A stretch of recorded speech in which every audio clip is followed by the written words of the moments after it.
जालंधर से आप यह सीसीटीवी तस्वीरें अपनी स्क्रीन पर देख पा रहे हैं, जहां पर सीसीटीवी तस्वीरों में एक गली दिखाई दे रही है। लोगों का भारी इकट्ठा नजर आता है। ऐसे में देखते ही देखते एक दूसरे के साथ हाथापाई और मारपीट शुरू हो जाती है। ये जो पूरा मंजर है गली में लगे सीसीटीवी कैमरों में कैद हो गया। बता दें कि जालंधर के उजाला नगर में आवारा कुत्तों को लेकर एक ही गली में रहने वाले दो परिवारों के बीच विवाद इतना बढ़ गया कि मामला मारपीट तक पहुंच गया। दोनों पक्षों के बीच हुई हाथापाई की घटना गली में लगे सीसीटीवी कैमरों में रिकॉर्ड होगी, जिसकी तस्वीरें आप अपनी स्क्रीन पर देख पा रहे हैं। बता दें कि उजाला नगर निवासी पलक गली में घूमने वाले आवारा कुत्तों को खाना खिलाती है, उनकी देखभाल करती है। वहीं कुछ स्थानीय लोगों का आरोप है कि ये कुत्ते राहगीरों को काट लेते हैं, जिससे गली में रहने वाले लोगों को परेशानी का सामना करना पड़ रहा है। सोमवार को शाम इसी मुद्दे को लेकर विवाद बढ़ गया। सीसीटीवी तस्वीरें भी आप अपनी स्क्रीन पर देख पा रहे हैं, जिसके चलते दोनों पक्षों के बीच जमकर हाथापाई हुई, मारपीट हुई। बता दें कि पलक ने आरोप लगाया है कि पड़ोसी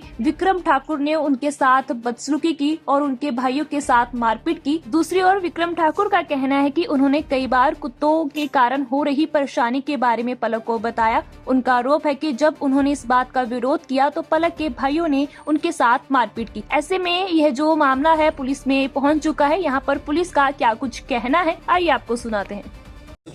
सर की मामला की सी पूरा है?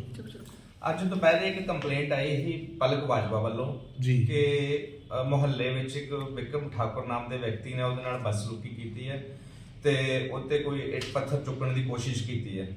ਤੇ ਜਦੋਂ ਇਸ ਮਾਮਲੇ ਦੇ ਅੰਦਰ ਜਾ ਕੇ ਦੇਖਿਆ ਗਿਆ ਕਿ ਮੁਹੱਲੇ ਵਿੱਚ ਨਾ 5-7 ਕੁੱਤੇ ਰਹਿੰਦੇ ਆ, ਸਟ੍ਰੇ ਡੌਗਸ ਜੀ, ਜਿਨ੍ਹਾਂ ਨੂੰ ਪਲਕ ਜਿਹੜੀ ਹੈ ਉਹ ਫੀਡ ਕਰਦੀ ਹੈ, ਉਹਨੂੰ ਰੋਟੀ ਪਾਣੀ ਪਾਉਂਦੀ ਹੈ। ਪਰ ਉਹ ਕੁੱਤੇ ਜਿਹੜੇ ਹੈਗੇ ਆ ਉਹ ਮੈਂ ਕਿਹਾ ਆਉਂਦੇ ਜਾਂਦੇ ਰਾਹਗੀਰਾਂ ਨੂੰ ਕੱਟਦੇ ਆ, ਬਾਈਟ ਕਰਦੇ ਆ। ਪਹਿਲੇ ਵੀ 1-2 ਕੰਪਲੇਂਟਸ ਆ ਚੁੱਕੀਆਂ ਹਨ ਤੇ ਜਿਸ ਦੇ ਰੈਸੀਪ੍ਰੋਕਲ, ਜਿਸ ਦੇ ਅੰਗੇਸ ਦੇ ਵਿੱਚ ਵਿਕਰਮ ਠਾਕੁਰ ਨੇ ਵੀ ਆਪਣੀ ਕੰਪਲੇਂਟ ਦਿੱਤੀ ਹੈ ਕਿ ਮੈਨੂੰ ਪਲਕ ਬਾਜਵਾ ਦੇ ਭਰਾਵਾਂ ਨਾਲ ਮਾਰਿਆ ਤੇ ਮੇਰਾ ਸਿਰ ਪਾੜਿਆ। ਉਹ ਲੈ ਕੇ ਆਪਣੇ ਐਮਐਲਆਰ ਵਗੈਰਾ ਲੈ ਕੇ ਆਇਆ। ਇਹ ਦੋਨੋਂ ਪਾਰਟੀਆਂ ਮੇਰੇ ਕੋਲ ਹੁਣੇ 1 ਘੰਟਾ ਪਹਿਲੇ ਇੱਥੇ 7 ਵਜੇ ਦੇ ਕਰੀਬ ਪਹੁੰਚੀਆਂ ਸੀ ਤੇ ਜਿਨ੍ਹਾਂ ਦੋਨਾਂ ਨੂੰ ਮੈਂ ਸੁਣਿਆ ਤੇ ਦੋਨਾਂ ਨੂੰ ਸੁਣਨ ਤੇ ਬਾਅਦ ਇਹ ਪਤਾ ਲੱਗਾ ਕਿ ਇਹ ਰਹਿੰਦੇ ਤੇ ਮਹੱਲੇ ਦੇ ਵਿੱਚ ਹੀ ਹੈ। ਖਾਸ ਇੱਕੋ ਹੀ ਕਾਰਨ ਇਹਨਾਂ ਦਾ ਕਿ ਉਹ ਕੁੱਤਿਆਂ ਨੂੰ ਫੀਡ ਕਰਦੀ ਹੈ ਤੇ ਕੁੱਤੇ ਰਾਹਗੀਰਾਂ ਨੂੰ ਵੱਢਦੇ ਆ ਤੇ ਇਸ ਕਰਕੇ ਇਹਨਾਂ ਦੋਨਾਂ ਦਾ ਕੋਈ ਜ਼ਿਆਦਾ ਮੇਜਰ ਇਸ਼ੂ ਨਹੀਂ ਹੈਗਾ।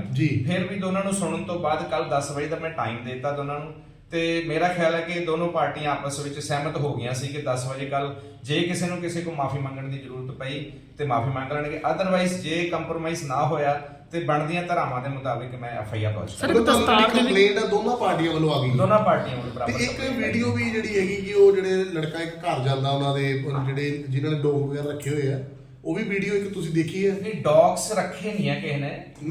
ਮੈਂ ਪਲਕ ਨੂੰ ਬੁਲਾਇਆ ਸੀ, ਮੇਰੇ ਕੋਲ ਆਏ ਸੀ ਸਾਰੇ ਜਣੇ। ਉਹਨਾਂ ਨੇ ਕਿਹਾ ਕਿ ਇਹ ਰੱਖਿਆ ਹੀ ਨਹੀਂ ਹੈ, ਇਹ ਸਾਰੇ ਸਟ੍ਰੇ ਡੌਗਸ ਹੈ, ਇਹ ਪੈਟ ਨਹੀਂ ਹੈਗੇ। ਮੈਂ ਇਹਨਾਂ ਨੂੰ ਫੀਡ ਕੀਤੀ ਜਾਂਦੀ ਹੈ? ਹਾਂ, ਇਹਨਾਂ ਨੂੰ ਫੀਡ ਕਰਦੇ ਆ ਉਹ ਤੇ ਉਹ ਮੁਹੱਲੇ ਵਾਲੇ ਆਬਜੈਕਸ਼ਨ ਕਰਦੇ ਇਸ ਫੀਡ ਦਾ ਕਿ ਤੁਸੀਂ ਇਹਨਾਂ ਨੂੰ ਫੀਡ ਨਾ ਕਰੋ ਕਿਉਂਕਿ ਆਉਣ ਜਾਣ ਵਾਲੇ ਰਾਹਗੀਰਾਂ ਨੂੰ ਇਹ ਵੱਢਦੇ ਆ। ਪਹਿਲੇ ਵੀ 1-2 ਬੰਦਿਆਂ ਨੂੰ ਬਾਈਟ ਕੀਤਾ ਵਾ, ਜਿਸ ਕਰਕੇ ਕਾਫੀ ਥੋੜਾ ਜਿਹਾ ਇਸ਼ੂ ਸੈਂਸਿਟਿਵ ਹੋ। ਕੋਈ ਦਸਤਾਰ ਦਾ ਵੀ ਕੋਈ ਮੈਟਰ ਹੈ? ਕੋਈ ਦਸਤਾਰ ਨੂੰ ਕੋਈ ਇਦਾਂ ਹੁੰਦਾ? ਦਸਤਾਰ ਦਾ ਕੋਈ ਮੈਟਰ ਨਹੀਂ ਆਇਆ ਕਿਉਂਕਿ ਆ ਦੋਨੋਂ ਕੰਪਲੇਂਟਸ ਮੇਰੇ ਕੋਲ ਹੈ। ਇਹਦੇ ਵਿੱਚ ਕਿਸੇ ਵੀ ਦਸਤਾਰ ਦੇ ਪਰ ਉਹ ਲਾਈਵ 'ਚ ਤੇ ਕਹਿ ਰਹੇ ਜੀ, ਉਹ ਬੇਟਾ ਜਿਹੜਾ ਕਹਿ ਰਿਹਾ, ਇੱਕ ਲੜਕਾ ਵਿੱਚ ਕਹਿ ਰਿਹਾ ਸੀ ਕਿ ਮੇਰੀ ਦਸਤਾਰ ਵਗੈਰਾ ਨੂੰ ਹੱਥ ਲਗਾਇਆ। ਨਹੀਂ, ਮੈਂ ਤੇ ਪੂਰੀ ਇਨਕੁਆਇਰੀ ਕੀਤੀ, ਦੋਨਾਂ ਦੀਆਂ ਕੰਪਲੇਂਟਾਂ ਵੀ ਮੇਰੇ ਕੋਲ ਪਈਆਂ, ਸਾਹਮਣੇ ਮੇਰੇ ਕੋਲ ਰੱਖੀਆਂ ਪਈਆਂ। ਇਹਦੇ ਵਿੱਚ ਕੋਈ ਮਤਲਬ ਇੱਕ ਤੁਹਾਨੂੰ ਕੰਪਲੇਂਟਡ ਪਾਰਟੀ ਜਿਹੜੀ ਉਹ ਹੈ ਜਿਹੜੀ ਰਾਤ ਜਿਹੜਾ ਝਗੜਾ ਹੋਇਆ ਉਹੀ ਦੋਨੋਂ ਪਾਰਟੀਆਂ ਹੀ ਹੈ? ਦੋਨੋਂ ਆਪਸ ਦੇ ਵਿੱਚ ਜਿਹੜਾ ਮਿਊਚੁਅਲ ਡਿਸਪਿਊਟ ਹੋਇਆ ਉਹਦੇ ਸਬੰਧ 'ਚ ਹੀ ਦੋਨੋਂ ਕੰਪਲੇਂਟਾਂ ਮੇਰੇ ਕੋਲ ਆਈਆਂ ਤੇ ਦੋਨਾਂ ਨੂੰ ਹੀ ਘੋਖ ਪੜਤਾਲ ਕਰਕੇ ਮੈਂ ਦੋਨਾਂ ਨੂੰ ਕੱਲ ਦਾ ਟਾਈਮ ਦਿੱਤਾ 10 ਵਜੇ ਦਾ ਕਿ ਕੱਲ 10 ਵਜੇ ਆਓ। ਜੇ ਤੁਹਾਡਾ ਆਪਸੀ ਸਮਝੌਤਾ ਹੋਇਆ ਠੀਕ ਹੈ, ਅਦਰਵਾਈਜ਼ ਜੋ ਐਕਸ਼ਨ ਬਣਦਾ ਹੋਇਆ ਆਪਾਂ ਲਾਂਗੇ। ਸਰ ਉਹਨਾਂ ਦਾ ਕਹਿਣਾ ਹੈ ਕਿ ਸਾਡੇ 2 ਵਿਅਕਤੀ ਦੇ ਸੱਟਾਂ ਲੱਗੀਆਂ ਨੇ, 15 ਮੁੰਡਿਆਂ ਨੇ ਹਮਲਾ ਕੀਤਾ ਹੈ। ਉਹ ਇਹ ਕੋਈ ਹੈਗਾ ਤੁਹਾਡੇ